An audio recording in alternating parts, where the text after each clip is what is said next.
Hi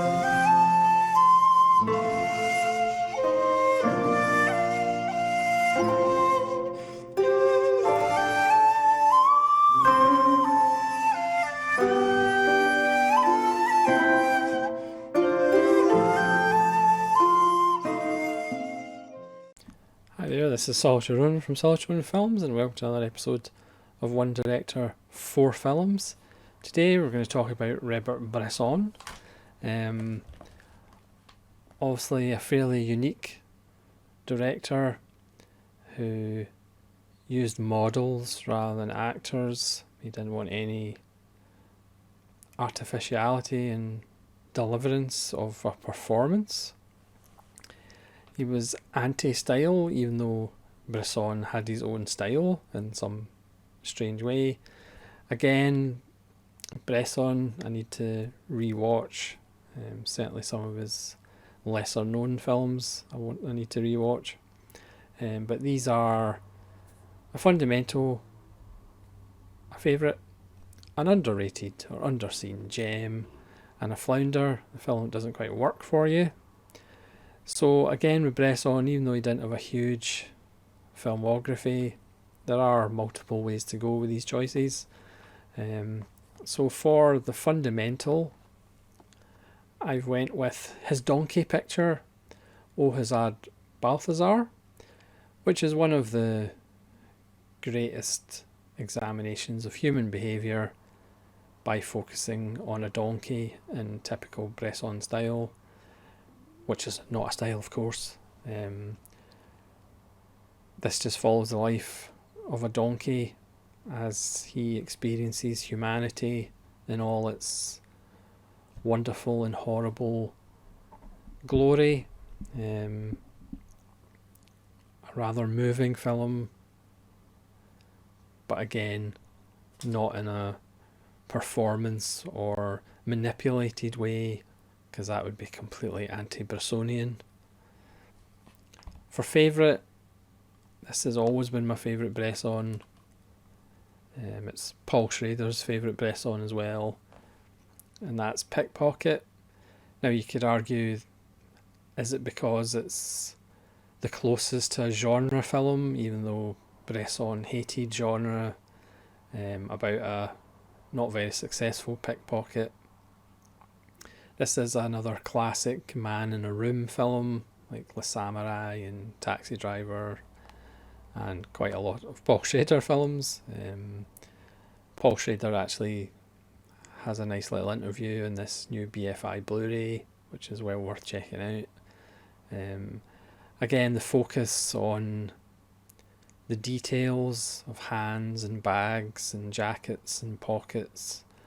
There's a wonderful rhythm to this film, and again it has a profoundly moving ending that kind of creeps up on you without you realising it, and then it hits you like a hammer no matter how many times you watch it.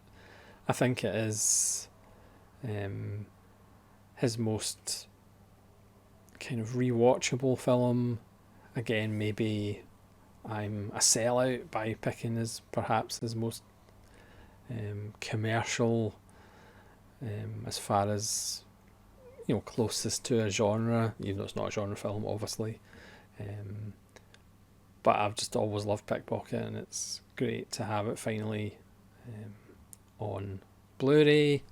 And again, it does have lots of wonderful extras by BFI, who released 3 Bresson films fairly recently on Blu-ray. Hopefully they'll release a few more. Underrated, there is a few of his later films that I haven't seen that Nazarene Prod was kind enough to give me copies of, but I still haven't watched them. Apologies, I will get to it at some point. But for underrated, I'm going to go with Lancelot de Lac, which in a lot of ways is actually the best King Arthur film. As enjoyable as Excalibur is by Boorman, this one gives you a much better idea of what life might have actually been like. People, characters clank about in armour that's very heavy.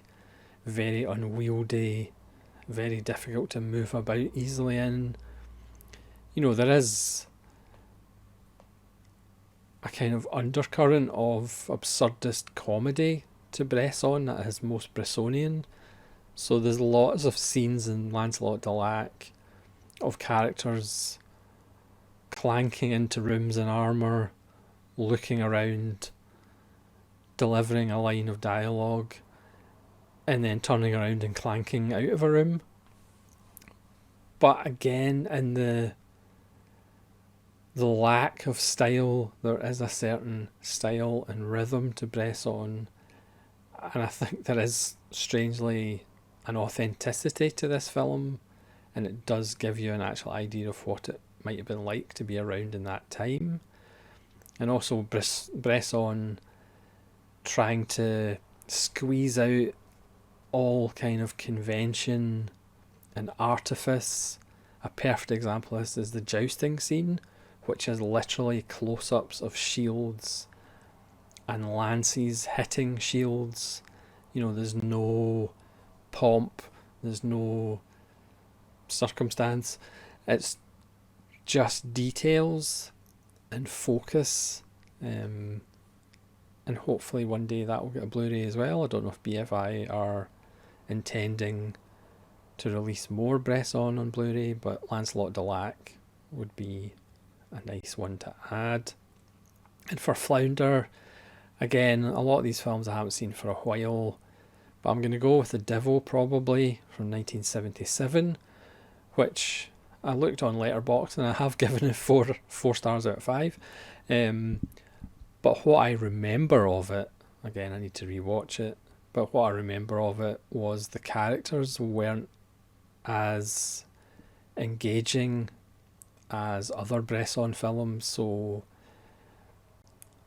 I was much more of a passive viewer rather than being super engaged with like Machete or the character in Pickpocket or Joan of Arc and Le Procès de Joan of Arc. So that's why I've picked The Devil probably as a Flounder, but as I say, I have given it 4 out of 5, so that's not really the definition of a Flounder. But again, with the exception of the films that have just been released on BFI Blu-ray, I do need to rewatch Bresson films. But again, with my current situation of the size of my backlog, I almost feel guilty rewatching films at the moment rather than actually watching a film from the backlog. But I'm hopefully getting therapy for that. So thanks very much for watching. Again, this series is all about your comments, not mine, and your choices, not mine. So please leave comments below your fundamental Bresson, your favourite Bresson, your underrated gem, and your Flounder. So thanks very much for watching. This is Saul Chiron from Saul Chiron Films. Say farewell.